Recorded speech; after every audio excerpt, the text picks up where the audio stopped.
So the project's an exhibition of posters that will come to life using augmented reality with a simple cell phone. The topics of the poster are going to be inclusion in media, something that we wish was more inclusive from popular culture, and transform it in an animated form into what we think is a better version.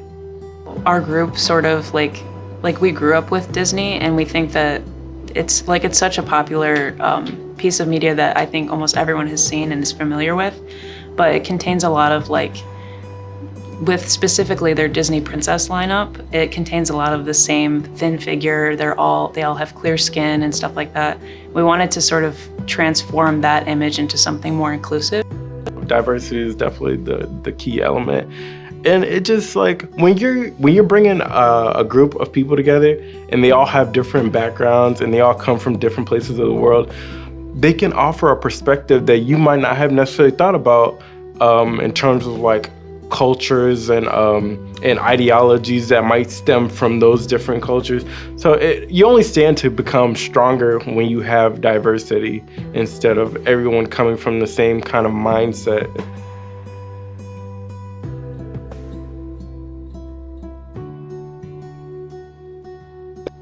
The digital revolution is done. Digital is the new normal.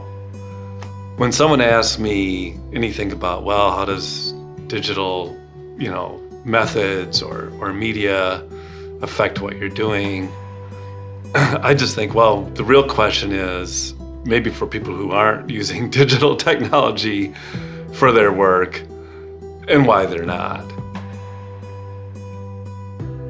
We know how to make this kind of media. The challenge really has been in the conceptualization. We're in a topic where there isn't really necessarily full agreement on what's inclusive and what isn't, what's the right language, what's not the right language.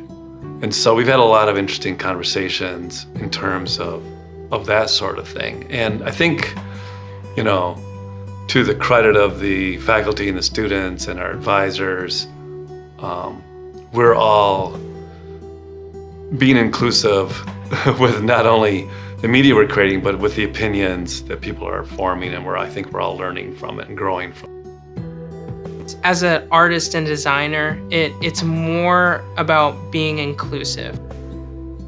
If there are biases in media, specifically Wonder Woman, then we're not, if someone is said, oh, I'm Greek, and she's said to be a Greek warrior, but she does not convey that, then you're more isolated from that. You don't feel connected to it anymore. You've lost that connection. You're well, I'm not that way, so I need to be that way, and you leave your culture behind. Or if you want to be like Wonder Woman, you kind of lose that interest in your own culture and you want to adopt something else that claims to be your culture. And so I think as an artist, it's important to represent each person in what they represent accurately, so that we don't have any bias towards them. So